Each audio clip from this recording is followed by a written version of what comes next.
Hey everyone, today we are going to be talking about how to become an international educator. My name is Tolu and this is Tolu Travel Teach. If you find this helpful, go ahead and subscribe, like this video, and share with someone who you would like to travel abroad with. So, how did I become an international educator? It was quite simple. I was looking for a job as a teacher. I did not want to stay at my current state that I had previously taught in, and I decided to look online. I was actually applying to become an international teacher in Hong Kong. However, when I got to the interview, the hiring director for the company that I had applied for was actually based in Dubai. Because I clicked with the hiring director, and as well as because they offered me a great position in Dubai, that's why I decided to go ahead and accept the offer. After I accepted the offer, I still had to sign a contract. When the contract was sent over, I did some extensive research over what was going to be said in the contract. I tried to um, negotiate my contract so that I got a salary that I felt fit my qualifications and needs. And I also did a lot of research about the location of the school and where I would be living. This was really helpful because I was ahead of the game when I came in, knowing a lot more things and being more prepared about the culture shocks than other people who were not as proactive in doing their research. So that's how I became an international educator, and I'm going on to my third year, which is really exciting. And I hope that you take on this journey, whether it's for 1 year, 2 years, or like me, 3 years. It's definitely a life learning experience. So, what is a pay range for an international educator? Well, the pay ranges from your qualifications, years of teaching, what type of passport you have, your experience, the location of the job, the position of your job, the subject you're teaching, as well as so many other different things. You can make a minimum of about $3,000 to a maximum of whatever you can finesse. But it really does depend on a few things.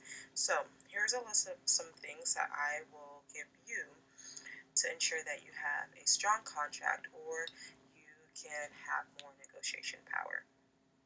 The first thing is a 4 year Western degree or a graduate degree. So a 4 year Western degree is more powerful because since you will be an English educator, you usually have clients and schools who want people who um, were born with English as their first language. So having a Western degree really is helpful. You can also have a graduate degree, which will add points to your salary ladder and it will make you more competitive. Something else is being a native English speaker. Let's say you don't have a degree, but you are a native speaker. Because you have that skill, you've lived in a Western country, you know the culture and the social cues, people are more likely to hire you. If you're not a native English speaker, what some clients do is that they ask a previous employer to write a letter stating your knowledge and understanding of the English language. Something else that would really make you have a strong contract or negotiation power is your teaching credentials. Any teaching credential in any state of the United States is usually recognized in countries abroad. So if you have a teaching credential, it will work out in your favor. Um, for non-teaching positions, you would want to have any type of certificate, pass any test that you need to pass, or even have that higher degree um, that says that you are qualified for your job. Again, people who don't have the degrees and who don't have credentials could get jobs, but definitely this makes you more, makes you a stronger candidate as well as gives you more negotiation power. Finally, a Western passport is usually something people look for because of visa issues.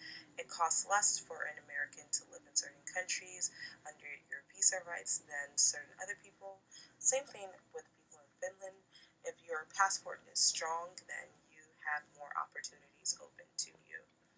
Finally, experience is experience, experience. The more experience, the better, because no matter what you have your portfolio and you have your background to really stand strong.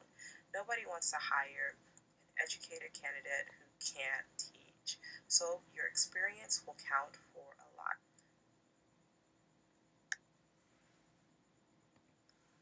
The long answer is no, but the short answer is yes. Strong contracts usually provide clauses for dependents and children.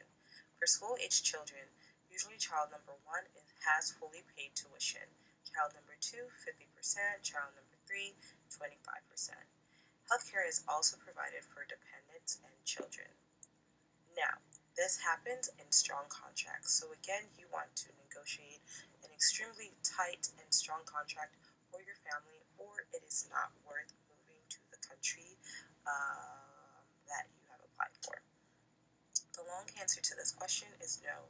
International education and teaching abroad is really hard for families because your extended family usually pressures you to be with them closer to home and to participate in the day-to-day life of your community.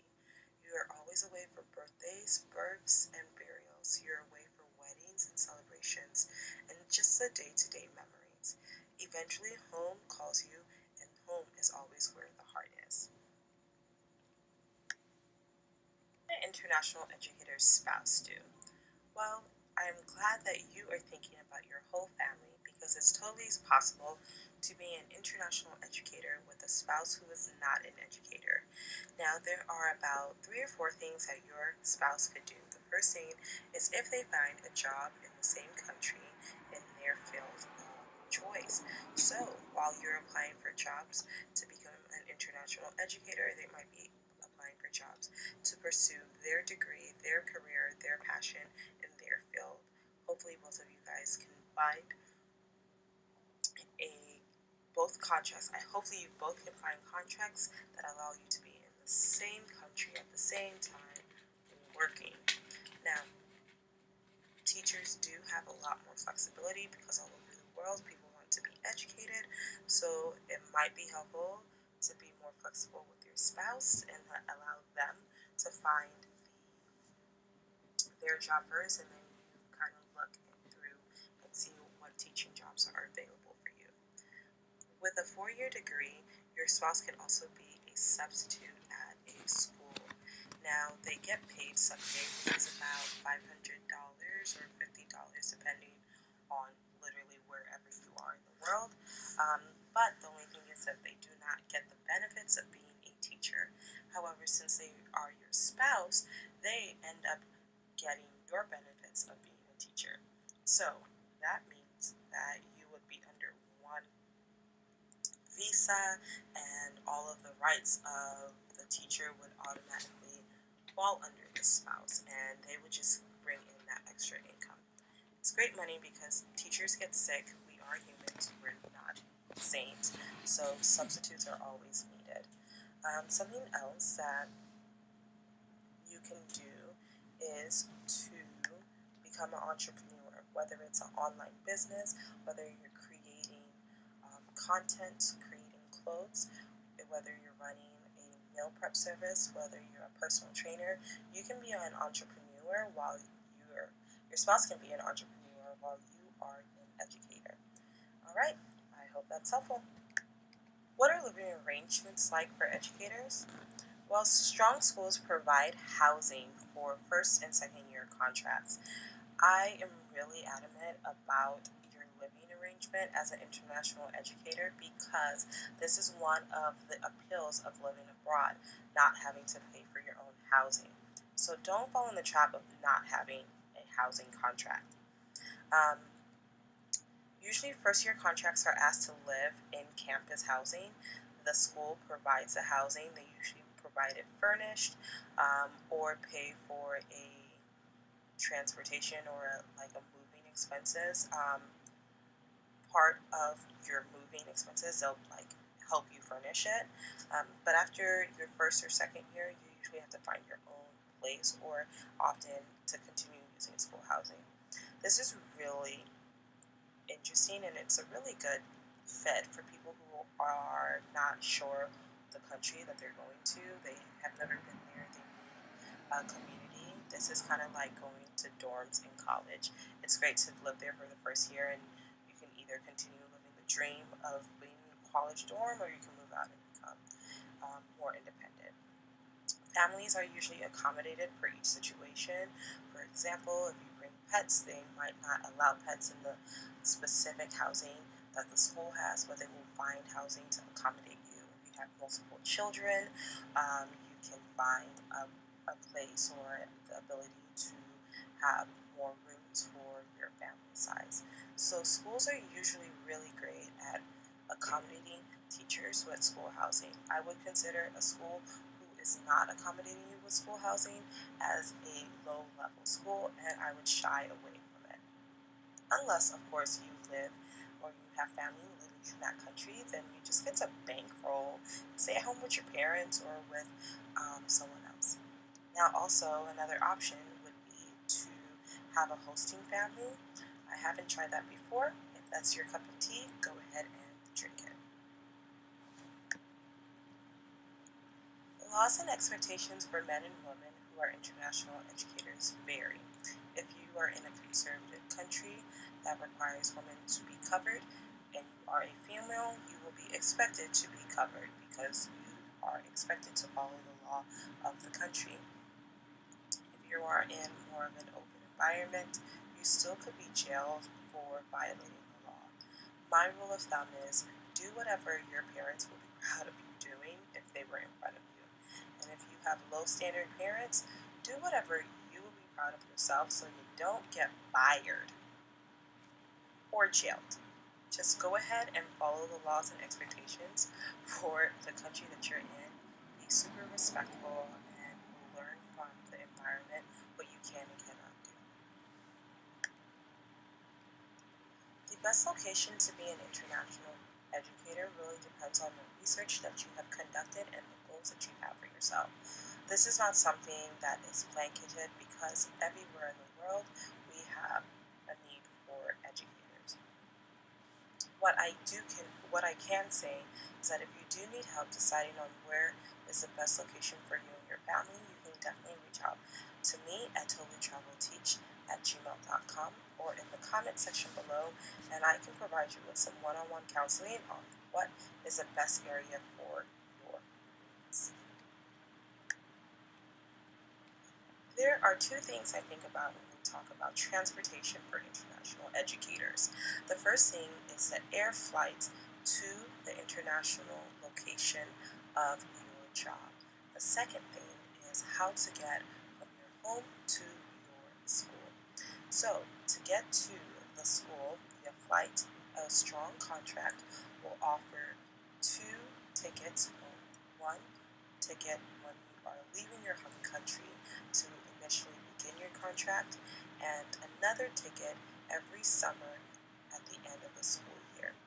This is either given to you through cash, where the company pays you directly to purchase your own ticket, or you can opt for the country to purchase your ticket for you.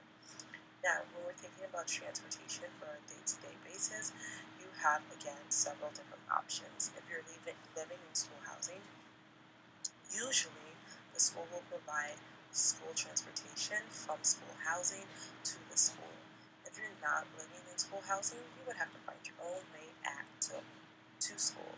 This includes the subway, biking, carpooling, or purchasing your own car or vehicle. You can purchase, lease, or rent depending on the availability and the laws of the country of your choice.